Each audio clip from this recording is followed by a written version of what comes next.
பயம் உங்களை சூழ்ந்திருக்கும்போது நினைவில் கொள்ளுங்கள், கர்த்தரே உங்கள் ஒளியும் உங்கள் இரட்சிப்பும். தாவீது. கர்த்தரே என் வெளிச்சம், என் இரட்சிப்பு, நான் எவரை பயப்படுவேன்? கர்த்தரே என் ஜீவனின் கோட்டை, நான் எவரைக் கண்டு அஞ்சுவேன்?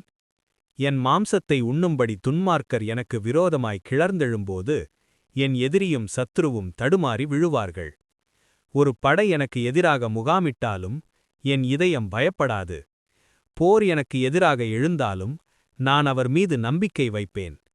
கர்த்தரிடத்தில் நான் ஒரு காரியத்தை மாத்திரம் கேட்கிறேன், அதைத்தான் நான் தேடுகிறேன்.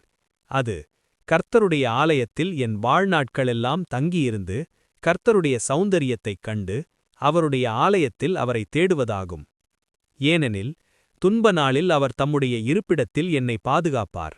அவர் தம்முடைய கூடாரத்தின் மறைவிடத்தில் என்னை மறைத்து ஒரு பாறையின் மேலே என்னை உயர்த்துவார். இப்போது என்னை சுற்றிலும் உள்ள என் எதிரிகளுக்கெல்லாம் மேலாக என் தலை உயர்த்தப்பட்டிருக்கிறது. மேலும் நான் அவருடைய கூடாரத்தில் எக்காலத்தின் சத்தத்துடன் பலிகளை செலுத்துவேன். நான் கர்த்தருக்குப் பாடி அவருக்கு இசையமைப்பேன். கர்த்தாவே, நான் அழைக்கும்போது என் குரலுக்கு செவிகொடும். என்மேல் இரக்கமாயிருந்து எனக்கு பதிலளியும். என் முகத்தை தேடுங்கள் என்று உம்முடைய இருதயம் என்னை நோக்கி சொல்லியிருக்கிறது. ஆகவே கர்த்தாவே, நான் உம்முடைய முகத்தை தேடுவேன்.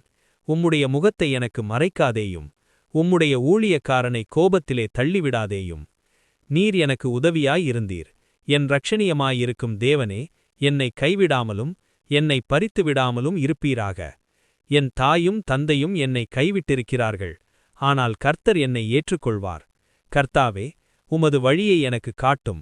என் எதிரிகளுக்காக என்னை சமமான பாதையில் நடத்தும். என் எதிரிகளுடைய விருப்பத்திற்கு என்னை ஒப்புக்கொடுக்காதேயும். பொய்ச்சாட்சிகளும் பொய்யர்களும் எனக்கு எதிராக எழுந்திருக்கிறார்கள்.